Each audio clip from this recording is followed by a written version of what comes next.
Bien, continuando con la exposición, yo les voy a hablar acerca de la definición y la naturaleza del IGB.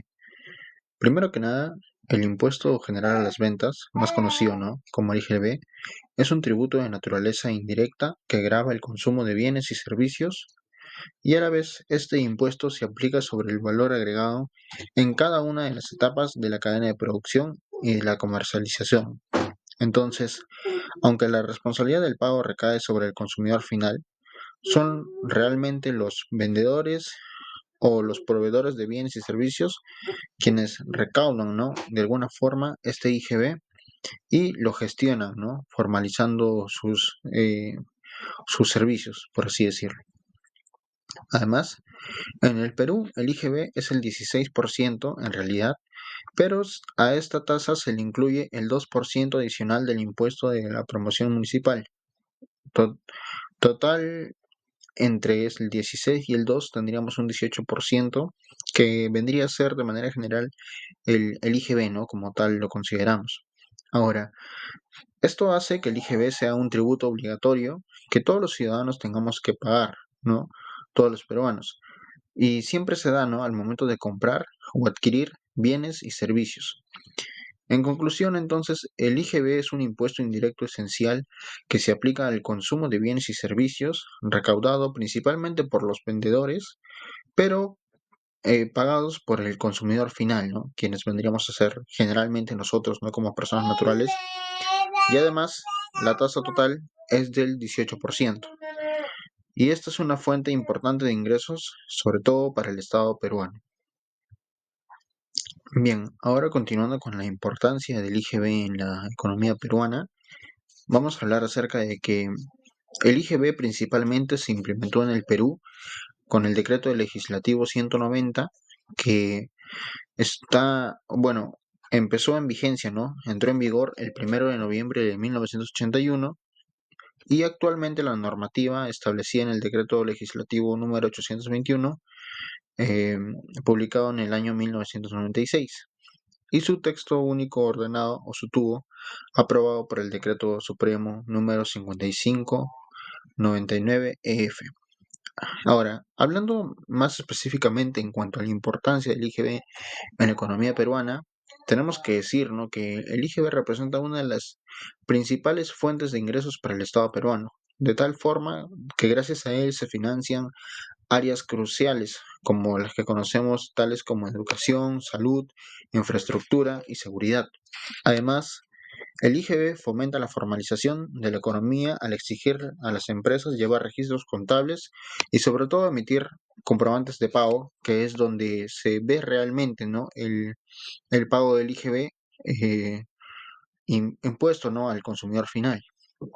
Ahora, por ejemplo, un pequeño dato, ¿no? En el año 2022, el 51,2% de la recaudación total del IGB interno provino generalmente de el sector de otros servicios que no eran los, digamos, los sectores primordiales o los sectores primarios.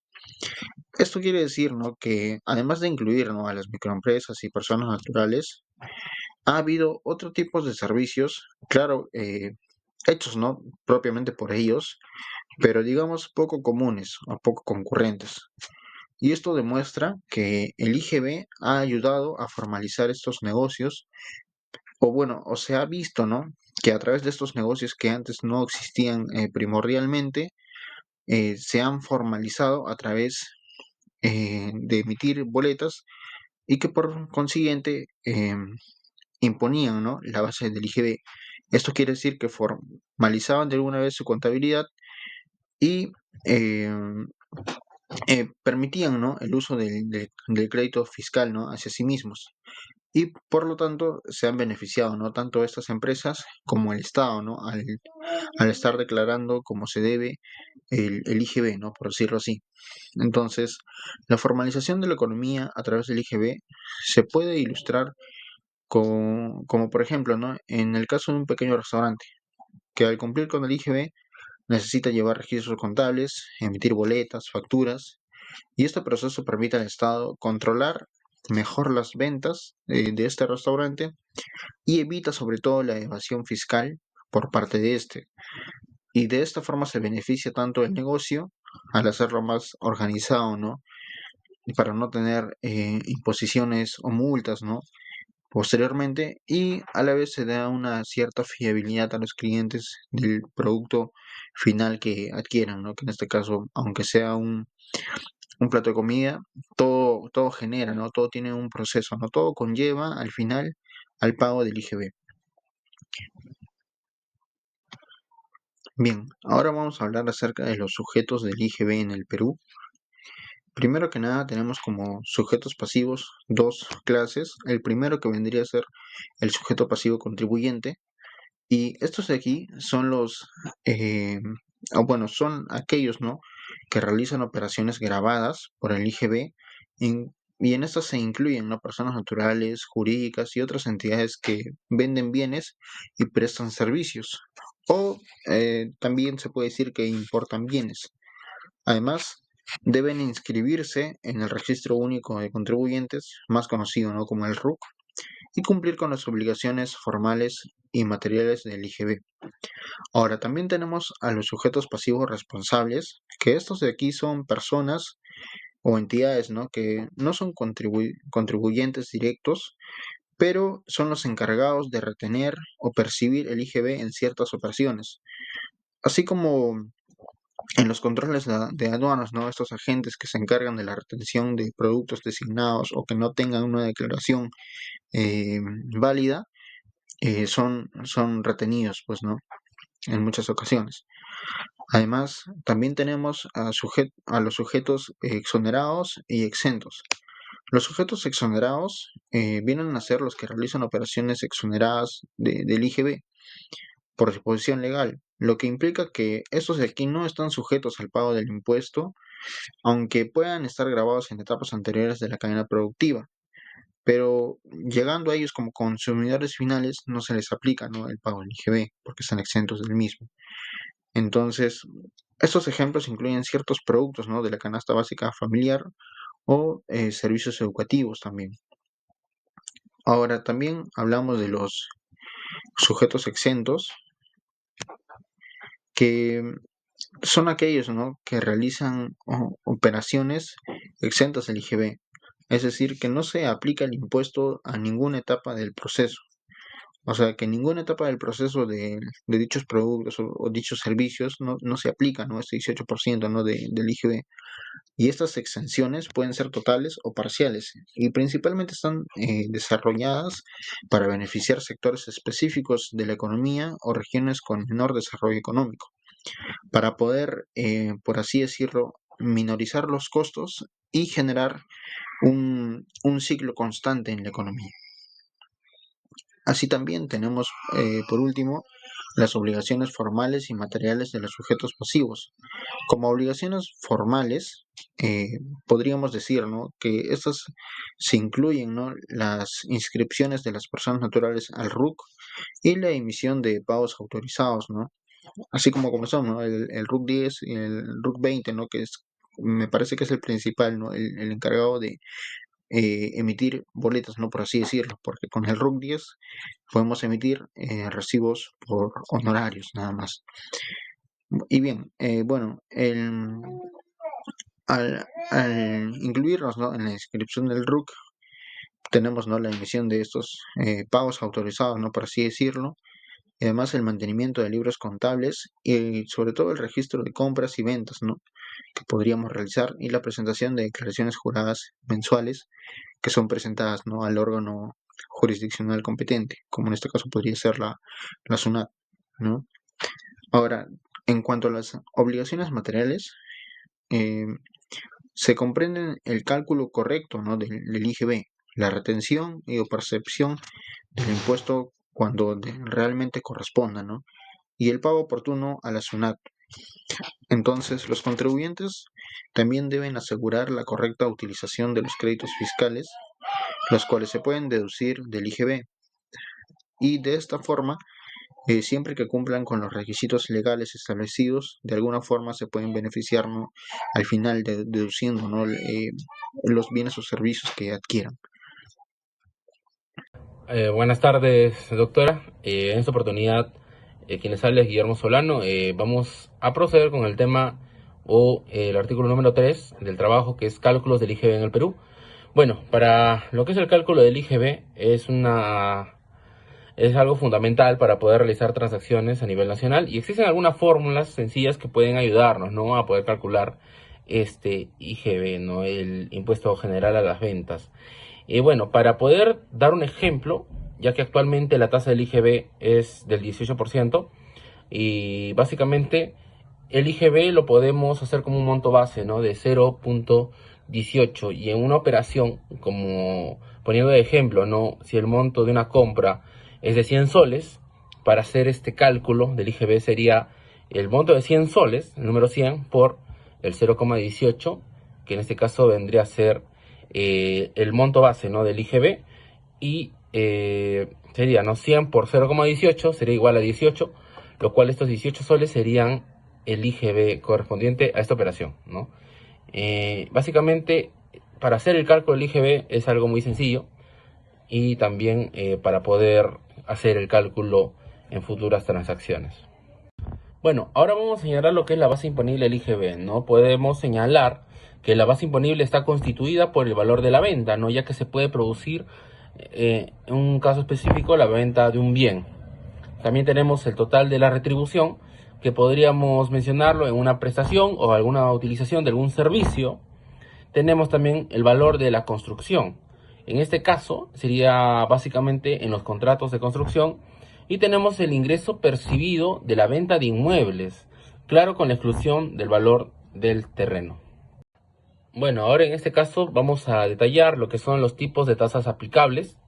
Bueno, primero tenemos los intereses provenientes de los créditos externos, que es un 4.99%, las rentas derivadas del alquiler de naves y aeronaves, el 10%, de las regalías tenemos el 30%, en los dividendos y otras formas de distribución de utilidades recibidas de las personas jurídicas, que se refiere al artículo 14 de la ley, el 5%, la asistencia técnica tenemos en un 15%, los espectáculos de entretenimiento en vivo, con la participación principal de artistas, intérpretes y ejecutantes no domiciliados, tenemos un 15%. Las rentas provenientes de la enajenación de valores mobiliarios realizados entre el país, 5%. Y otras rentas en el 30%. Continuando con la exposición, ahora vamos a hablar sobre la declaración y el pago del IGB en el Perú. Bueno, los contribuyentes van a tener que presentar una declaración jurada ante la SUNAT sobre las operaciones grabadas y exoneradas que han sido realizadas durante este periodo tributario del mes calendario anterior, en el cual dejarán constancias del impuesto mensual, del crédito fiscal, o en su caso hubiese algún impuesto retenido o percibido. Igualmente, ello se determinará, y así se tiene que hacer un cálculo para pagar el impuesto resultante o que correspondiera. Y si en caso hubiera el crédito fiscal, también se tiene que tener en cuenta de ello, y será siempre y cuando se haya excedido al impuesto respectivo dentro de este periodo. Cabe mencionar un dato también muy importante, y es que los exportadores también están obligados a presentar esta declaración jurada, eh, ya que se consignan los montos que consten en un comprobante de pago de las exportaciones, aún eh, incluso antes de cuando se haya realizado los embarques respectivos. Es por ello que el fin de este procedimiento es poder registrar esos ingresos obtenidos de la actividad empresarial del contribuyente que haya realizado dentro del régimen general, como se establece como parte de esta obligación tributaria. Hay que tener en cuenta también que el impuesto general a las ventas, que es un pago y una declaración de carácter mensual, es también acreedor del 18%. Además, que el uso del DPT 621 del IGB, que es el programa que supervisa ello de la renta mensual, se presenta solo a través del portal de la SUNAT, cuando y como sean las causas, eh, bajo responsabilidad del mismo contribuyente, ya que hay en ciertos casos donde no se puede presentar las declaraciones por la ruta normal, que vendría a ser el formulario de Declara Fácil 621, renta mensual, que eso lo puede hacer cualquier contribuyente. Pero en caso hubiese algún inconveniente o el fin de la empresa sea otro, pues va a tener que irse por ese otro programa que les mencioné anteriormente, que es el PDT 621 IGB. Es en caso de manera fortuita o de fuerza mayor. Bueno, ahora les voy a dar a modo de síntesis para poder entender mejor este tema de declaración tributaria.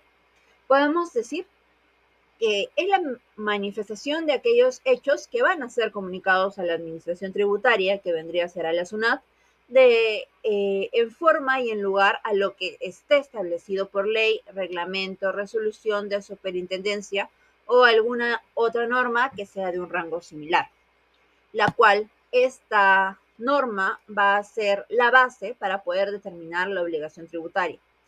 Además, debemos tener en cuenta, y como ya lo he mencionado anteriormente, esta declaración tributaria siempre tiene que ser de carácter jurado.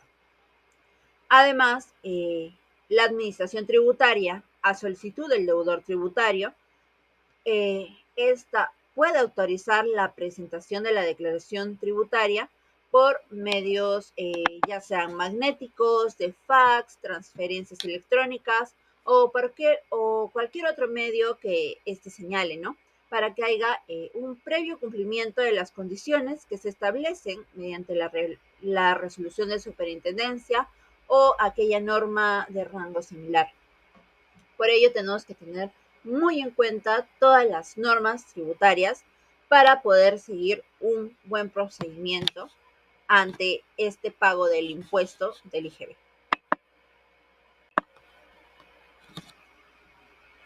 Una vez entendido y teniendo muy en claro el concepto y de lo que se trata la declaración tributaria, ahora debemos saber cuáles son los plazos y qué procedimientos vamos a realizar para poder hacer efectivo ello. Es por eso que declarar y pagar los impuestos dentro de los plazos establecidos es una responsabilidad primordial que debe tener el contribuyente para poder mantener el funcionamiento de la economía del país.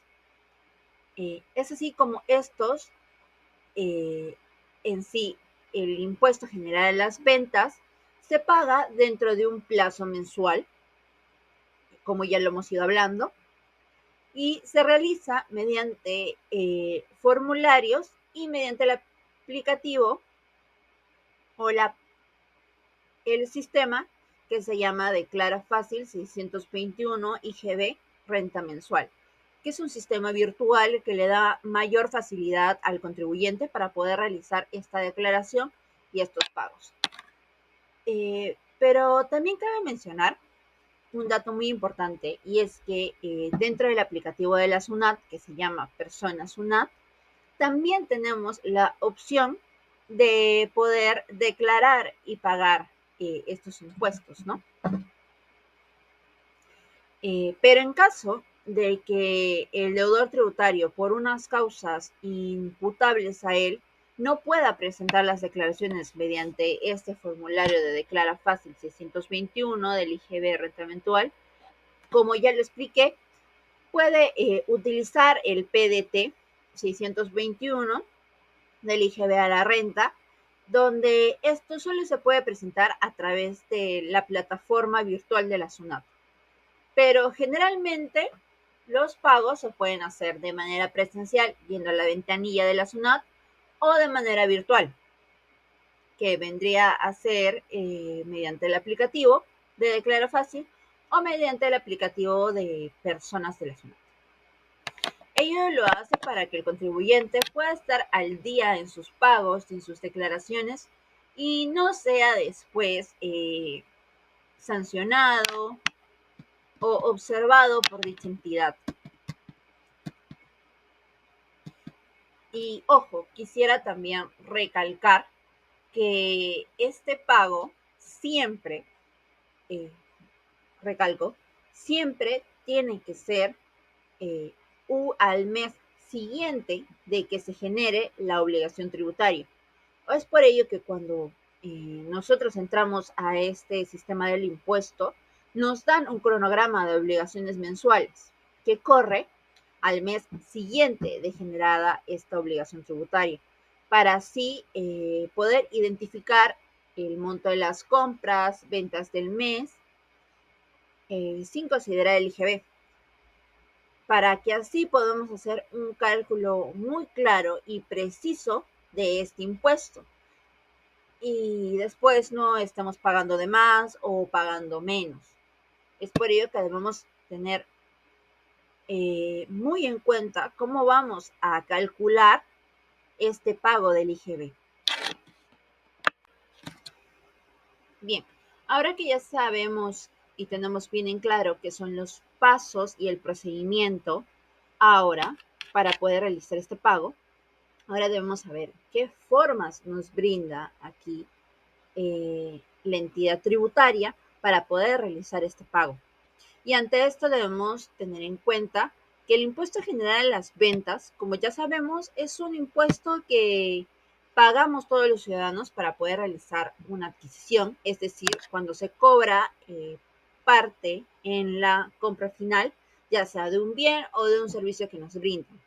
Esa tasa del 18% se aplica el 16% al IGB y el otro 2% va dirigido al impuesto de promoción municipal, ya que el IGB se determina a pagar, como ya lo hemos dicho, se determina restando el IGB de las ventas menos el IGB de las compras, y así es como realizamos el cálculo, ¿no? Que es un tema que el compañero ya a alguno de mis compañeros ya los explicó anteriormente, pero quisiera hacer ese énfasis para ponerlo como contexto para explicar los medios de pago que nos brinda la SUNAT. Es así como los pagos de este impuesto que resultan de la declaración tributaria se pueden realizar de manera virtual con una tarjeta de crédito o una tarjeta de débito, ya sea Visa, Mastercard, American Express, entre otros. O también se pueden realizar en la manera de ir a la ventanilla de un banco, de los bancos autorizados, que uno de los bancos autorizados vendría a ser el BCP.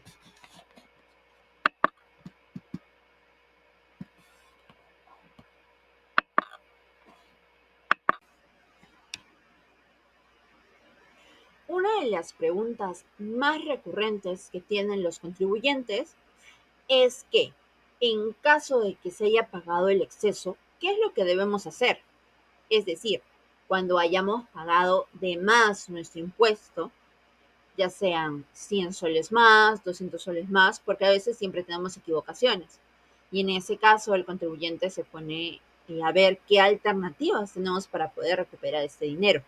Bueno, para ello, la SUNAT nos brinda dos alternativas de solución. Una que vendría a ser que este exceso que se dio eh, sea a favor de los futuros pagos que tienen a cuenta. Es decir, si nosotros en el exceso hemos pagado 200 soles más, estos 200 soles más se van a recaudar y se van a tener en cuenta cuando uno quiera pagar al siguiente mes su pago mensual. O sea, va a haber un cierto ahorro, por así decirlo. Otra alternativa podría ser el solicitar a la entidad la devolución de este pago y o lo retenido en exceso. Esto se hace mediante un procedimiento y para así tener de vuelta ese dinero, ¿no?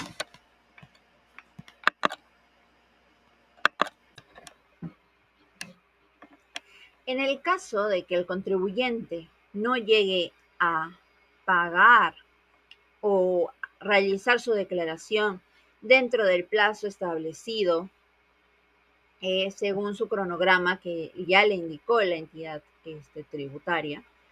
Esto conllevaría a dos consecuencias y aparte que la entidad tributaria lo estaría supervisando. Bueno, las dos consecuencias principales vendrían a ser que el contribuyente podría ser sancionado y multado por este incumplimiento. Vale decir que dentro de la multa, esta va a ser equivalente a media UIT, que vendría a ser a el pago de 2.575 soles. Si la infracción se comete en este año, ¿no? Porque hay que tener en cuenta que el UIT